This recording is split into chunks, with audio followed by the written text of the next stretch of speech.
So you guys thought I was done talking about Minecraft, huh? Well, I'm not. Because guess what? Recently, Mojang just dropped a new update. The Caves and Cliffs update. No joke. They revealed this recently. And when I mean recently, I mean like yesterday / 2 days ago. But the update was insane because there was a lot that was revealed. There were, just to give you an example, I'm not gonna say too much until later. To give you an example of the things that were revealed, we got entirely new cave generation, stalagmites and stalactites, new mobs, new cave biomes. The list goes on and on.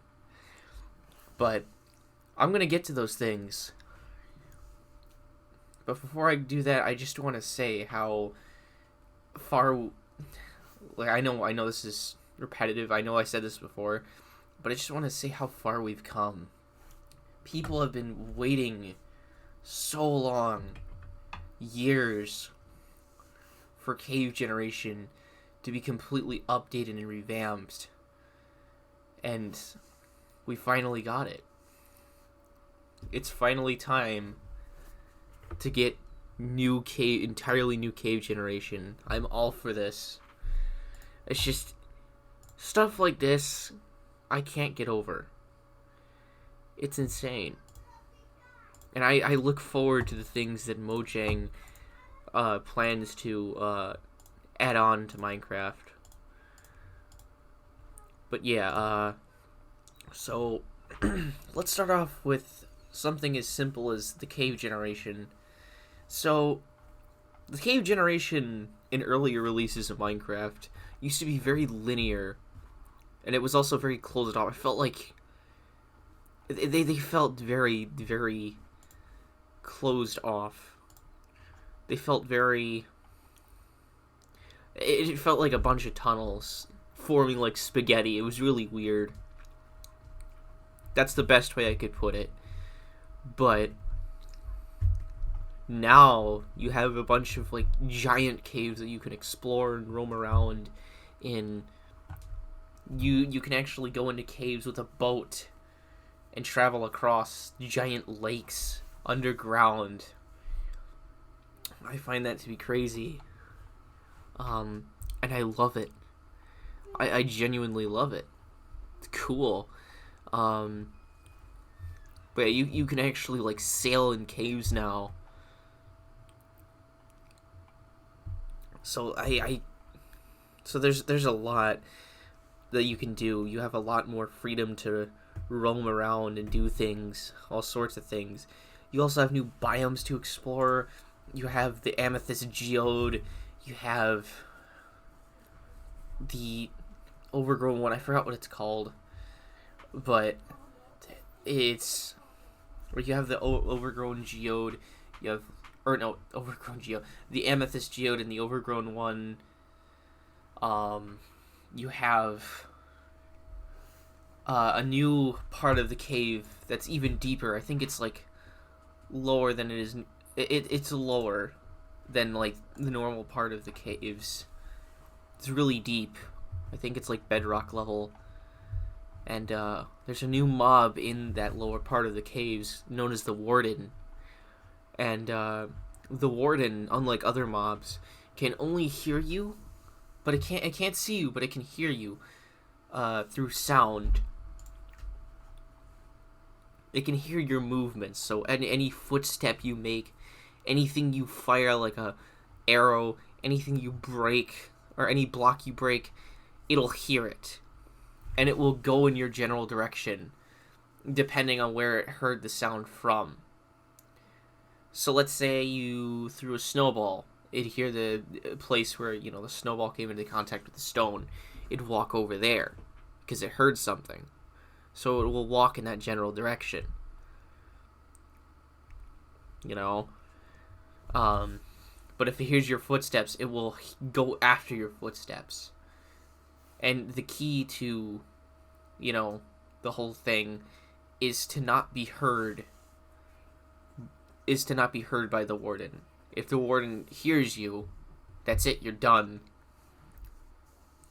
Another problem that the warden poses to the player is the fact that you have to keep in mind as to how strong the warden is, because based on what I've seen in the 1.17 reveal, it deals a lot of damage. You actually have, even with a full set of netherite armor, it deals a lot of damage. So I'd be very wary of something like that. There are also new mobs known as the axolotls, which are really, really adorable. They're very small. Out of all the things that come to Minecraft, I didn't expect axolotls. I found axolotls to be very interesting creatures, and for them to be in Minecraft is even better. I like these things. And they're according to what's her name? I forgot what her name was. But one of the people that talked about the axolotl said, and I quote, "the cutest predator that you'll ever meet." And they were right. They were right. It is truly the cutest predator, because I've seen footage of it, and I saw it attack some like underwater temple guardians, and they just decimated them all. I couldn't wrap my brain around something as insane as that. The fact that they just completely destroyed the guardians. It's just, wow. So they do pose a huge threat. But not to the player, it seems. They don't attack the player, but they'll attack anything else. Except the player. Just, wow. And then you have stuff like copper, which I never would have thought would make its way to Minecraft.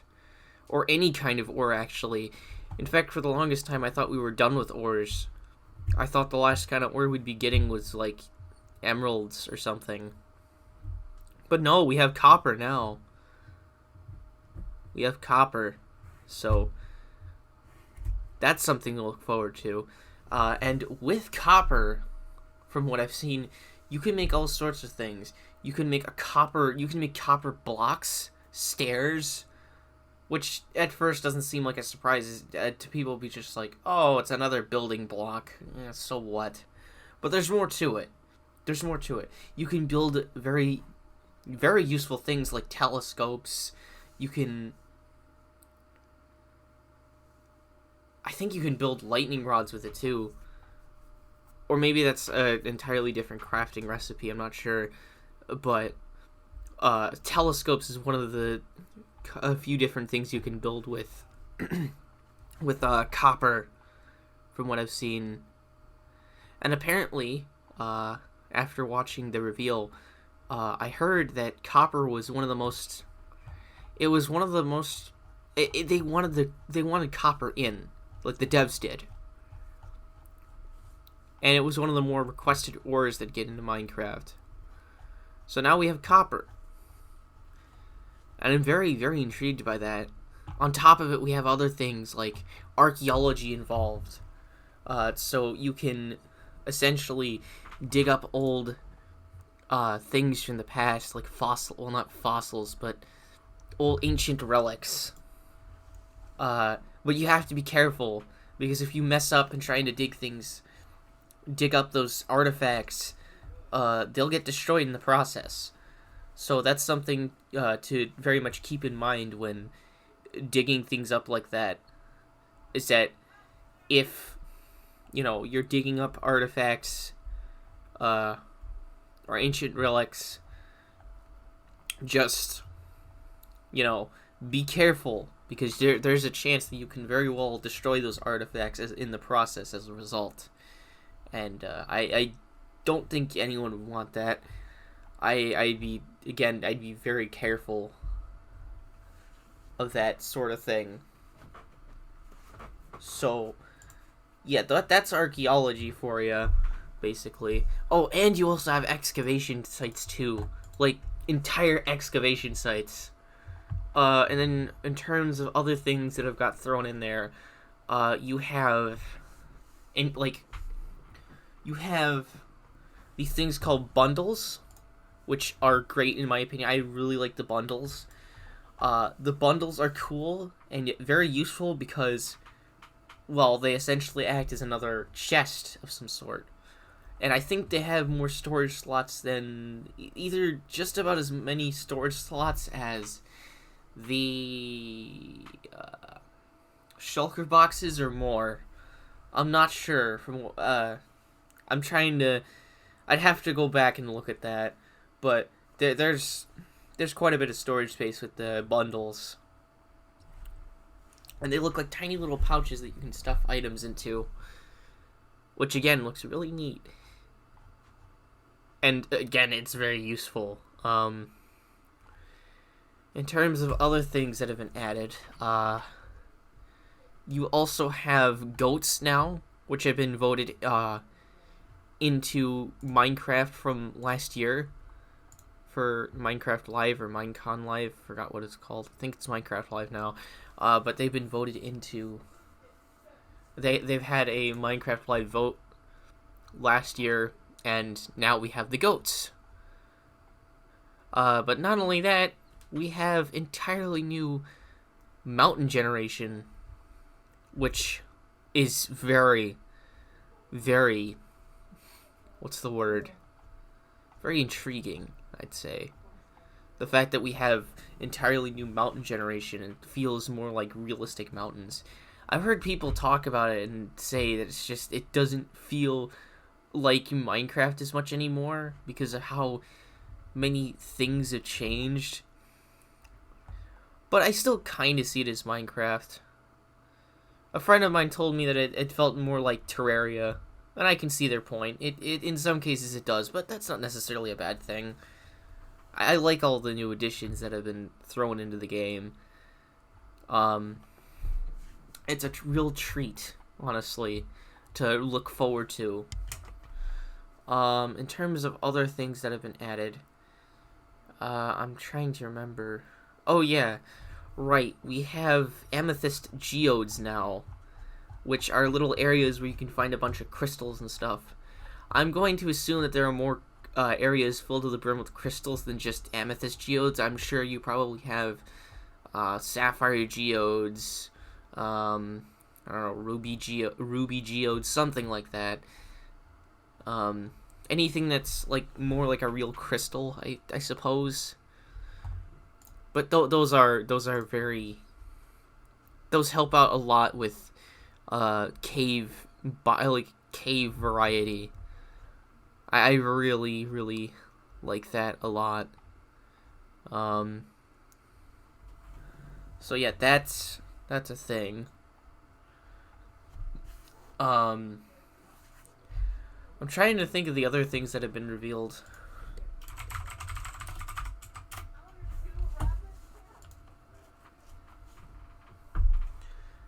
Oh, there we go. So, you have, right, the caves that I talked about earlier.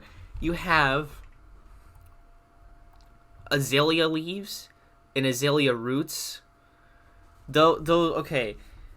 So, the foliage-filled caves, those are actually dubbed as the lush caves, which I just absolutely adore, because they're filled to the brim with stuff like leaves and all sorts of things. But the way how you find it is through a tree. It's called an azalea tree, and you'll find these like flowers on the leaves. If you can't tell what the azalea tree looks like, they'll have like these flowers in them, and then when you dig down in front of the azalea tree and keep going, you'll run into the lush caves, which, as I've stated before, has a bunch of foliage. It has a spore plant, spore blossom, which are flowers that stick to the ceiling, drip leaf plants. It says a plant that can be used for platforming. If the player stands on top of the plant for a period of time, the player falls through the plant. Oh, that's neat. I'm looking at this right now. Oh, Skulk! I forgot about that. The Skulk. Yes, the Skulk block. Generates in a mysterious new biome referred to as the deep dark temporarily. Skulk shoot, Skulk growth. Generates in the deep dark biome. A layer that generates on top of blocks like snow. Ooh. Skulk sensors. Ah, yes. Skulk sensors. Those work like how the wardens do, except they're a block and they're not like a mob. And the neat thing about the Skulk sensors is that you can be used for redstone. And you have a lot of freedom to work with Skulk sensors than you ever did before. You can use them in either like an upwards diagonal direction. You have a lot more freedom to work with these now. You can use them upwards, downwards. You can basically use Skulk sensors in any direction you please for things, and it works really well. Oh, yeah, I was right. Lightning Rod is crafted with copper. Oh, candles, too. I forgot to mention that. There are candles now. I saw the candles in the reveal for the Warden. I forgot to mention that. You have candles now. Can be up to 4 block, similar to sea pickles. Comes in black or white. Yep, okay, I figured. Ceramic shards. That's what you can dig up in archaeological sites. That's really, really good. Obtained with a brush. Ah, yes, the brush. Yeah, that's what you use to... Yeah, you sweep debris for archaeological relics and such. And then you can create, like ceramic... ceramic... What's the word I'm looking for? You can use those to create ceramic, like pots. And it's really, really... It's very, very interesting. Oh, and you can pick up the axolotl. I forgot to mention that before. I mentioned the axolotl. You can pick them up with a bucket. Just like how you can with the fish and stuff like that. It's very neat. And glow squid. The glow squid. That was a mob that was voted in recently, or on October 3rd. The day that they did Minecraft Live. And there were a lot of people that were voting for the glow squid, the isolager, and the moo bloom. I personally didn't really care much for the isolager or moo bloom because, while the isolager's cool and it can actually do something, I'd rather not have another villager variant. I think we've had enough of those. The glow squid I personally feel is cooler because we haven't had a squid variant, like, at all. All we had was the squid, and that was it. So getting a variation of the squid is nice, because now we're not just looking at a normal squid anymore. We have the glow squid, and it won the vote. And I like this thing a lot. Oh, and apparently it says here it also originates from Minecraft Earth. I knew that the moo bloom did, but the glow squid does too. That's great to know. Oh, Warden. Okay, so there's more details here. Spawns in the deep dark biome, which is the biome I was talking about that was really deep below like the normal caves and stuff. And yes, it is the first blind mob. Has incredibly strong... Wow. It does at most 30 hearts of damage. Normally... Okay, and normally you can do 15. Bringing full netherite players to 7 health points. Has at least 84... Oh, 42 hearts health... Wow.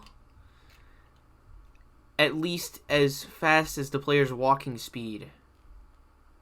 Seems to move faster when attacked.